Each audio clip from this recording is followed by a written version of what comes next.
혹시 안에서 무언가가 분명히 달라졌는데 바깥 세상은 여전히 그대로인 느낌 받아본 적 있나요?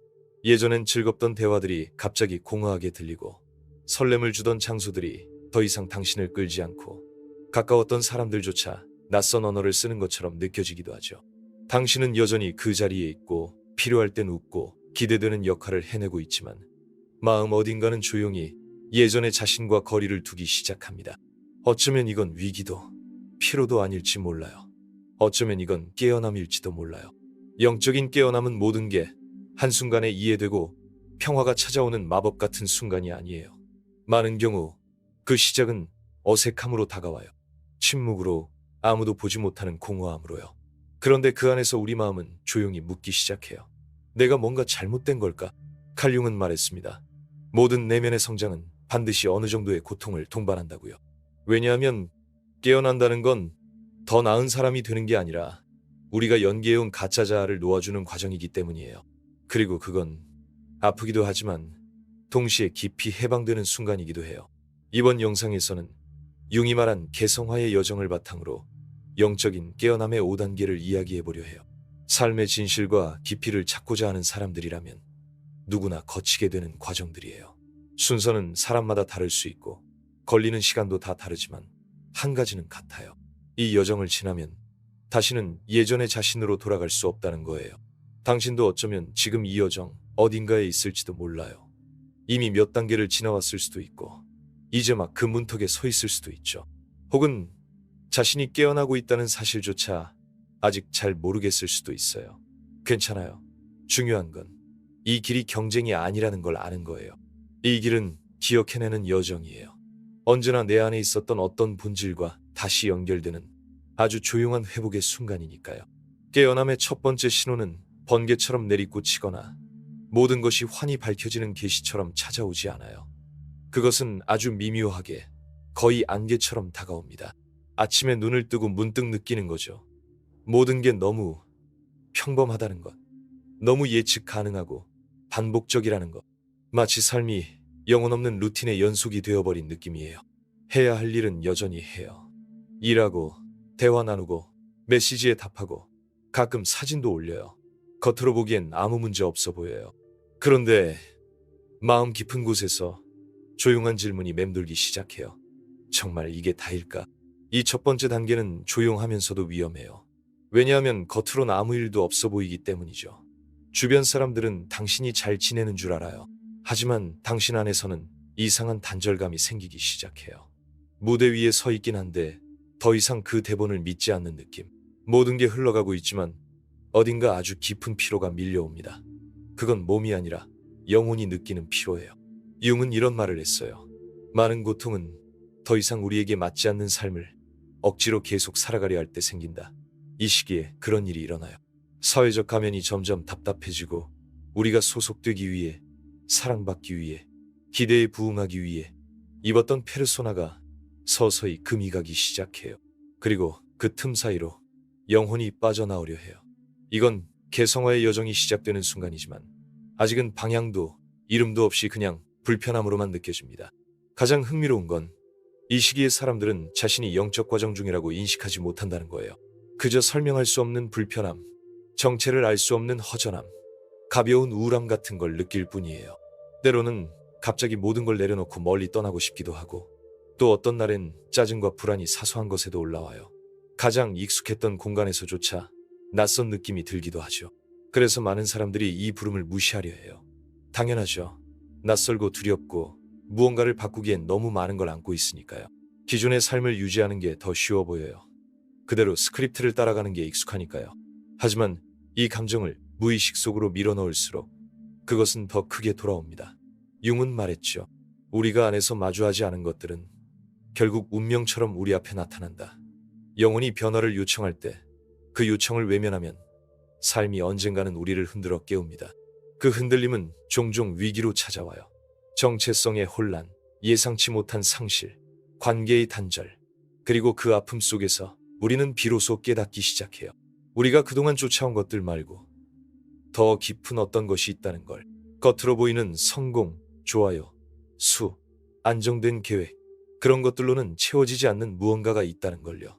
설명할 수 없지만 분명히 느껴지는 진실. 그리고 그것이 우리를 바꾸기 시작합니다. 만약 지금 당신이 그런 상태라면 어딘가 길을 잃은 듯하고 허전하고 익숙한 것들에 끌리지 않는 느낌이 든다면 당신은 망가진 게 아니에요. 오히려 부름을 받고 있는 거예요. 이것이 첫 번째 깨어남의 단계예요. 기존의 삶이 더 이상 당신을 채우지 못하는 순간. 불편하지만 동시에 새로운 무언가의 시작이기도 해요. 왜냐하면 진짜를 찾기 시작하는 사람은 먼저 자신이 비어 있다는 걸 느끼는 사람이기 때문이에요. 이건 모든 걸 버리거나 완전히 다른 사람이 되라는 말이 아니에요. 이제 더 진지하게 묻기 시작하는 거예요. 지금 이게 나에게 진짜로 의미 있는 걸까? 이건 내가 원하는 길일까? 아니면 변화가 두려워서 그냥 이어가는 걸까? 이런 질문들이 깨어남의 문을 엽니다. 이 첫 번째 단계는 마치 멀리서 들려오는 천둥 소리 같아요. 아직 폭풍은 오지 않았지만 공기가 달라졌다는 걸 느낄 수 있어요. 하늘이 조금 어두워지고 마음 어딘가가 말하죠. 이제 여정이 시작되고 있어. 만약 첫 번째 단계가 우리로 하여금 바깥 세상을 의심하게 만들었다면 두 번째 단계는 우리를 거울 앞에 세웁니다. 그리고 바로 이 지점에서 많은 사람들이 멈추고 싶어져요. 왜냐하면 그림자와의 마주침은 아름답지도 가볍지도 않기 때문이에요. 그것은 불편하고 날카롭고 때로는 무너지는 듯한 경험이에요. 이때 우리는 처음으로 깨닫게 됩니다.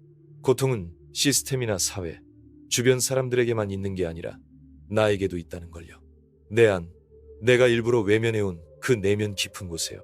칼 융은 그림자를 이렇게 정의했어요. 당신이 억누르고 감추고 부정해온 모든 것. 그리고 그것은 단순히 단점이나 결함만을 의미하지 않아요. 그림자는 훨씬 더 복잡한 세계예요. 오래된 트라우마, 억눌린 분노, 잊혀진 두려움뿐만 아니라 숨겨진 욕망, 눌러둔 재능, 감히 살아내지 못한 진실들까지 우리가 지나치다, 부적절하다, 틀렸다고 믿으며 깊이 묻어둔 모든 것이 그 안에 있어요. 그리고 어느 순간 이 무의식의 문이 열려요. 조용히 열리기도 하고 세차게 열리기도 하죠. 그러면 그동안 보지 않으려 했던 내 모습들이 쏟아져 나옵니다. 내가 알던 나와 너무 다른 모습들, 충동, 반응, 생각들이 드러나기 시작해요. 그 앞에서 우리는 종종 당황하고 죄책감을 느끼고 부끄럽고 두려워지기도 해요. 하지만 이 모든 감정은 자연스러운 거예요. 진짜 빛은 그림자를 받아들이는 순간에만 찾아오니까요. 이 두 번째 단계가 힘든 이유는 우리가 더 이상 나는 좋은 사람이라는 환상 안에 머물 수 없기 때문이에요. 융은 말했습니다. 당신은 빛의 형상들을 상상함으로써 빛나는 존재가 되는 것이 아니다. 오히려 어둠을 의식적으로 마주할 때 진정으로 빛나게 된다. 이 말은 영성의 세계에서 자주 오해받아요. 많은 이들이 곧바로 평화로, 높은 진동으로, 위안의 만트라로 가고 싶어 하죠. 내면의 혼란을 외면한 채 겉모습만 영적으로 보이길 원하곤 해요. 하지만 진짜 평화는 진실에서만 나와요. 그리고 진실은 그림자 없이는 완성되지 않아요. 이 단계에서 많은 관계들이 흔들리기 시작합니다. 왜냐하면 나를 더 진실하게 보기 시작하면 다른 사람들도 새로운 눈으로 보이기 시작하거든요. 이전엔 당연하게 느껴졌던 것들이 이제는 불편하게 다가오고 관계의 역학이 뒤틀려 보이기도 해요. 어떤 관계는 의존으로, 어떤 관계는 두려움으로 유지되고 있었음을 깨닫죠. 그리고 이런 깨달음은 아프지만 중요한 전환점이에요. 왜냐하면 어쩌면 우리는 오랜 시간 동안 내 것이 아닌 삶을 살고 있었는지도 모르거든요. 내게 맞지 않는 역할을 해왔고 외로움이 무서워서 사랑이라 믿으며 살아왔는지도요. 하지만 그림자는 당신을 무너뜨리기 위해 드러나는 게 아니에요.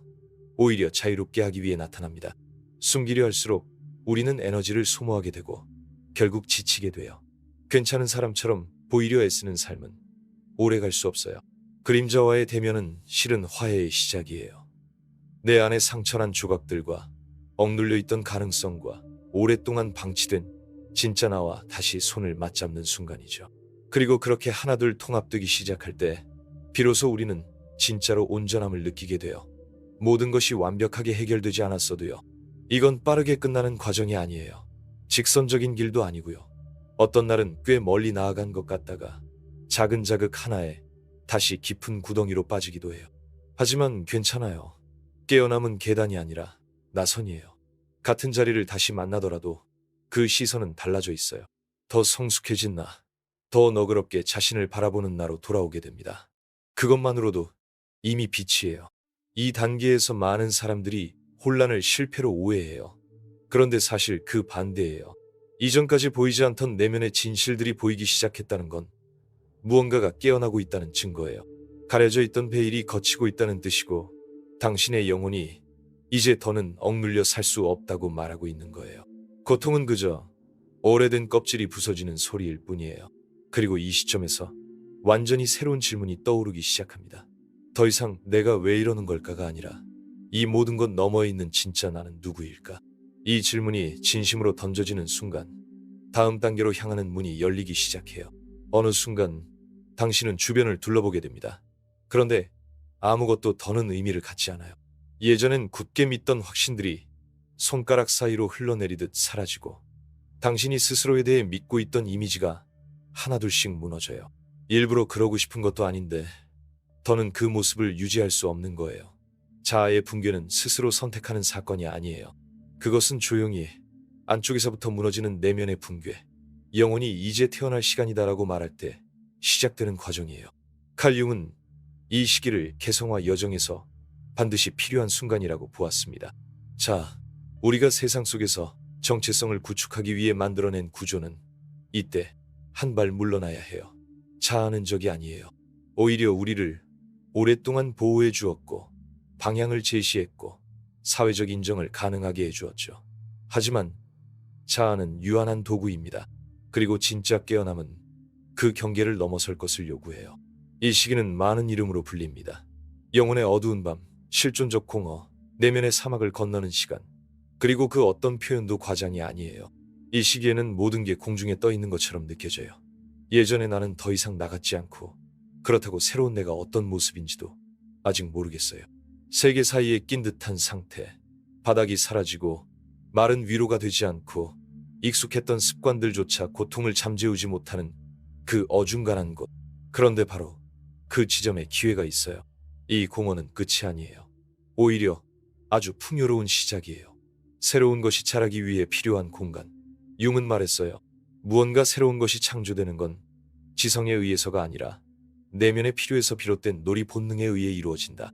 창조적 정신은 자기가 사랑하는 것들과 놀 줄 안다. 영혼의 창의성이 피어나기 위해서는 먼저 공간이 필요하고, 자아의 붕괴는 바로 그 공간을 여는 행위예요.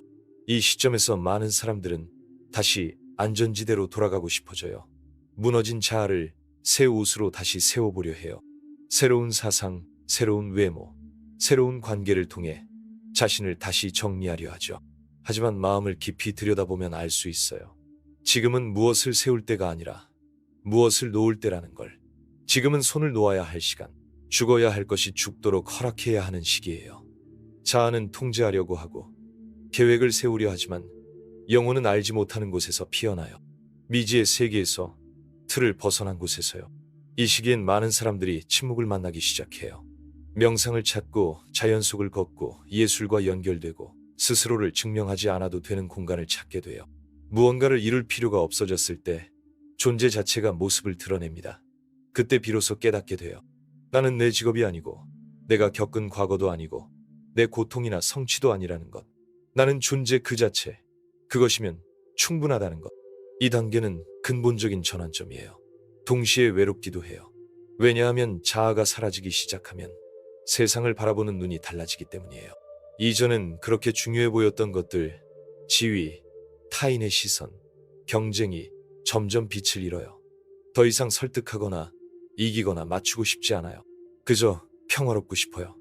진실하고 싶고 조용히 내 안의 소리를 들을 수 있는 공간이 필요해져요. 그리고 이 단계의 가장 아름다운 점은 이 여정이 붕괴에서 끝나지 않는다는 거예요. 이 여정은 항복으로 이어져요. 더는 누군가가 되기 위해 싸우지 않아요. 이제 그냥 존재하는 걸 허락하게 됩니다. 어떤 것도 증명하지 않아도 괜찮다는 그 자유. 바로 그 땅 위에서 진짜 자아가 싹트기 시작해요. 더 가볍고, 더 진솔하고, 더 전체와 연결된 자아가요. 이 시점에서 깨어남은 더 이상 찾아가는 길이 아니에요. 그것은 지금 이 자리에 있는 것이 돼요. 여전히 고통이 있을 수 있어요. 여전히 답은 오지 않았을 수도 있어요. 하지만 마음 어딘가는 이미 알고 있어요. 이 길은 더 이상 밖으로 향하지 않는다는 것. 이제 방향은 내면으로 향하고 있다는 것. 붕괴의 끝에서 마침내 침묵이 찾아옵니다. 그리고 바로 그 침묵 속에서 새로운 무언가가 조용히 속삭이기 시작해요. 하나의 새로운 중심. 더 이상 드러내려 하지도 숨으려 하지도 않는 내면의 어떤 존재감. 칼 융은 이것을 자기 셀프라고 불렀습니다. 외부의 기대에 길들여지고 조건화된 자아가 아닌 본질적인 나. 늘 그 자리에 있었지만 이제서야 자아의 소음에 가려지지 않고 드러날 수 있게 된 진짜 나의 중심. 자기는 소리치지 않아요. 주목받고 싶어 하지도 않아요. 박수갈채로 자신을 확인하려 하지 않아요. 오히려 아주 미묘한 순간들 속에서 드러나요.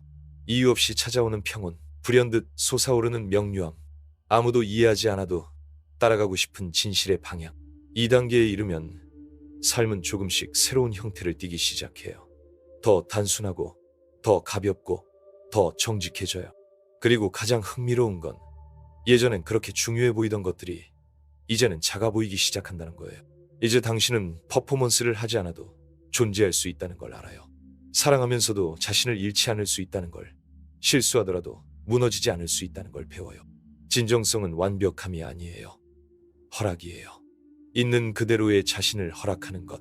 빛과 그림자를 함께 품고 강함과 연약함을 동시에 받아들이는 것. 더 이상 자신을 누군가의 기준에 맞추지 않고 세상이 요구하는 틀에 끼워 넣으려 하지 않게 돼요. 바깥이 아니라 안에서부터 살아가기 시작하는 거예요. 이 시점에서는 오랫동안 잊고 지냈던 열정들이 다시 돌아오기도 해요. 하지만 이번에는 의무가 아니라 자유로. 창조의 기쁨, 지금 이 순간에 머무는 감각, 숨 깊이 들이쉬는 여유를 새롭게 만나요. 시간은 천천히 흐르고 비교의 필요성이 사라지고 더 이상 스스로의 가치를 증명하려 하지 않게 돼요. 왜냐하면 이제는 아는 거예요. 가치는 증명하는 것이 아니라 인식하는 것이란 걸. 자기와의 연결은 관계에도 변화를 가져와요. 더 이상 누군가가 당신을 완성시켜주길 바라지 않아요. 대신 함께 나눌 수 있는 사람을 찾게 돼요. 관계는 더 진실해지고 더 고요해지고 더 깊어져요. 그리고 자연스레 더 단출해지기도 해요. 그건 거만함이 아니에요. 오히려 섬세한 선택이에요. 이제는 당신의 고요를 존중할 줄 아는 사람들, 당신의 본질을 사랑하는 사람들과 함께하고 싶어져요. 당신이 입고 있던 캐릭터를 사랑했던 사람이 아니라, 이 시점은 자기 사랑이 더 이상 멋진 개념이 아니라 삶의 상태가 되는 단계예요. 좋은 날에도 힘든 날에도 자신을 돌볼 수 있게 되고 내 안의 리듬에 귀 기울이게 돼요. 죄책감 없이 아니요라고 말할 수 있게 되고, 진짜 영성은 어떤 신전이나 의식이 아니라 내가 실수했을 때 나 자신을 어떻게 대하느냐에 있다는 걸 알게 돼요. 반응하기 전 숨 한 번 고르는 그 여백, 세상이 차갑게 굴 때 스스로에게 건네는 다정한 한마디, 바로 거기에 있는 거예요. 융은 말했어요. 자기 셀프는 정신 전체를 조율하는 중심과도 같은 존재라고요. 사실 우리가 평생 찾아 헤매는 여정은 바로 이 자기에게로 돌아가는 길이에요. 다만 우리는 그 길을 가는 동안 수많은 산만함에 휩쓸리죠. 역할, 가면, 기대, 패턴들. 하지만 자기가 드러나는 순간 모든 것이 조금씩 정렬되기 시작해요. 여전히 아픔은 있어요. 여전히 상실도 겪어요. 하지만 이제 그 감정에 휘둘리지 않아요. 그 모든 걸 조용히 지탱하는 무언가가 자신 안에 있다는 걸 알게 되니까요. 그리고 무엇보다도 아름다운 건 진정성은 우리가 얻는 것이 아니라는 거예요. 이미 오래전부터 우리 안에 있었던 것이라는 걸 깨닫게 돼요. 단지 세상이 요구한 수많은 버전들 아래에 묻혀 있었을 뿐이에요. 바로 여기에서 우리는 진짜로 이해하게 됩니다. 깨어남은 다른 존재가 되는 것이 아니라는 걸요. 그것은 내가 누구였는지를 다시 기억해내는 것이에요. 두려움 이전에나 기대와 평가 이전에나 가면을 쓰기 전의 나로, 당신이 자신의 중심과 다시 연결된 이후 무언가가 바뀝니다. 한때 공허하게 느껴졌던 침묵이 이제는 의미로 가득 차 있고, 고통이었던 고요한 고독은 이제는 머무는 집이 됩니다. 그리고 그 속에서 하나의 새로운 질문이 조용히 그러나 끊임없이 떠오르기 시작해요. 내가 어떻게 이 삶을 통해 기여할 수 있을까? 여기서 말하는 기여는 나를 없애는 게 아니에요. 오히려 그 반대예요. 진짜 나로 존재함으로써 세상에 진실하게 닿는 것. 큰 소리로 외치지 않아도 조용히, 그러나 확실하게 당신의 존재가 세상에 영향을 미치기 시작하는 거예요. 이 단계에서 깨어남은 더 이상 나를 위한 여정이 아니게 됩니다. 이제 그것은 우리에 관한 것이 돼요. 한때 너무나도 고유하게 느껴졌던 당신의 고통이 이제는 수많은 이들과 연결되어 있다는 걸 알게 되죠. 당신의 이야기는 단지 당신만의 것이 아니라 누군가에게는 다리를 놓아주는 통로가 되고 어둠 속에서 불빛이 되고 지쳐있는 이들에게 쉴 수 있는 쉼터가 됩니다. 칼 융은 말했습니다. 개성화, 즉 진정한 자아가 되어가는 여정은 결코 개인적인 완성에서 끝나는 것이 아니라고요. 깨어난 개인은 다시 공동체로 향해야 한다고 그는 믿었어요. 우리의 역할은 상징과 인간, 내면과 외부 세계, 개인의 의식과 세계의 영혼 사이를 다시 잇는 것이라고. 내가 통합되었을 때 세상이 더 명확하게 보이기 시작해요. 그리고 자연스럽게 더 깊은 공감과 경청, 그리고 함께 있음으로 삶을 살아가게 됩니다. 이제는 더 이상 누군가를 설득할 필요도 증명할 필요도 느끼지 않아요. 당신의 깨어남은 말이 아니라 삶의 방식으로 드러나기 시작해요. 눈을 바라보는 방식, 조급하지 않게 듣는 태도, 자연의 흐름을 믿는 마음, 아무도 보고 있지 않아도 베푸는 다정함 속에서요. 영성은 이제 더 이상 이야기 속에 있지 않고 당신의 존재 그 자체가 됩니다. 이 단계에서는 아주 선명한 부름이 찾아오기도 해요. 창작, 교육, 돌봄, 글쓰기, 명상 또는 어떤 목적 있는 무언가를 짓는 일. 형식은 중요하지 않아요. 중요한 건 이제 결핍에서가 아니라 충만함에서 행동한다는 거예요. 누군가에게 인정받고 싶어서가 아니라 당신 자신이 열려있는 존재이기 때문에 그 마음가짐이 모든 것을 바꿔놓습니다. 이때부터 삶은 다시 고요하게 박동하기 시작해요. 삶이 쉬워졌기 때문이 아니라 더 이상 저항하지 않기 때문이에요. 아픔이 와도 당신은 이제 그것과 자신을 동일시하지 않아요. 혼돈이 와도 당신은 중심을 잃지 않아요. 존재라는 춤을 신뢰하게 되었고 이제는 그 춤에 몸을 맡길 줄 알게 되었어요. 그리고 이 시점에서 태어나는 것이 바로 진짜 겸손이에요. 당신은 더 이상 깨달았다고 스스로를 높이지 않아요. 오히려 더 깨어날수록 더 겸허해져요. 각자의 여정이 얼마나 아름다운지를 이해하게 되니까요. 각자의 속도, 질문, 방식, 그 모든 차이를 존중할 수 있게 됩니다. 융은 이 단계를 현자, 라오옌자라는 원형과 연결했어요. 그것은 외부의 인물이 아니라 우리 안에 조용히 균형을 잡아주는 내면의 목소리예요. 모든 걸 아는 사람처럼 보이려 하지 않고 오히려 모른다는 것을 받아들이는 사람. 더 말하기보다는 더 듣고 눈에 띄기보다 존재 그 자체가 되는 길을 선택한 사람. 그리고 그 사람이 세상에 줄 수 있는 가장 큰 선물은 바로 자신의 온전함 그 자체예요. 이렇게 하나의 순환이 완성됩니다. 처음엔 단지 막연한 불만이었죠. 공허함, 설명할 수 없는 불안, 일상에 대한 깊은 피로감. 하지만 지금 그 자리에 새로운 의식이 자라났어요. 당신은 그 여정 속에서 상처 입었을 수도 있어요. 하지만 동시에 더 진실해졌고, 더 연결되었고, 더 온전해졌어요. 그리고 무엇보다도 이제 당신의 마음은 더 살아있을 준비가 되어 있어요. 그리고 동시에 타인이 살아갈 수 있도록 허락할 줄 아는 마음도 가볍게, 깊이 있게 목적을 품고. 그렇다면 당신은 지금 어떤 단계에 있나요? 아직 여정의 시작에 서서 이름 붙일 수 없는 불안과 함께하고 있을지도 몰라요. 어쩌면 그림자와 마주하며 과연 나는 이걸 견딜 수 있을까 하고 스스로에게 묻고 있을지도요. 혹은 이미 내면이 무너지고 그 빈 공간 속에 멈춰서 있는지도 몰라요. 어디로 가야 할지 모른 채 또는 진실된 나와 다시 연결되어 더 온전히, 더 진심으로, 더 현재에 머물며 살아가고 있을 수도 있겠죠. 어디에 있든 괜찮아요. 영적 깨어남은 직선이 아니에요. 결승점이 있는 경주도 아니에요. 그건 나선형의 흐름이에요. 때로는 이제 벗어난 줄 알았던 단계로 다시 돌아오기도 하고 어쩔 땐 퇴보하는 것처럼 느껴지지만 실은 더 깊어지고 있는 중일 수도 있어요. 그리고 이 모든 건 자연스러운 과정이에요. 융은 말했어요. 영혼에는 그만의 시간표가 있다. 억지로 다그치려 하면 오히려 진실에서 멀어질 뿐이라고요. 사실 깨어남은 아픕니다. 하지만 잠든 채로 머무는 것의 고통은 훨씬 더 크다는 걸 당신은 이미 알고 있잖아요. 이 글에 닿은 지금 무언가가 당신 안에서 이미 움직이기 시작했다는 증거예요. 이제는 얕은 삶으로는 만족할 수 없다는 걸 마음은 이미 알고 있어요. 이제는 더는 가슴의 부름을 외면할 수 없다는 것도요. 그리고 바로 그 사실만으로도 당신의 여정은 이미 시작된 거예요. 그러니 숨을 한번 깊게 쉬어보세요. 서두르지 않아도 돼요. 모든 걸 이해하려 애쓰지 않아도 돼요. 그저 계속 걸으면 돼요. 한 걸음씩, 한 번의 진실된 선택씩, 그리고 가능할 때마다 다시 안으로 돌아오세요. 다시 침묵으로, 다시 당신의 중심으로. 왜냐하면 바로 거기에 자기 SRF가 살고 있으니까요. 당신의 삶이 진짜와 다시 맞닿기 시작하는 자리가 바로 그곳이니까요. 그리고 만약 어느 날 당신이 길을 잃었다고 느껴진다면 기억하세요. 가장 위대한 스승들조차도 그 어둠을 건너야만 했어요. 융조차도 빛을 찾기 전에 그림자 속을 헤맸습니다. 누구도 깨어나기 전에 먼저 벗겨지고 잃고 배웠던 것을 잊는 시간을 거치지 않고는 진짜를 기억할 수 없어요. 결국 영적 여정이란 아주 오래전부터 알고 있었던 것을 다시 기억해내는 일. 그리고 지금의 당신은 이미 기억해내기 시작했어요.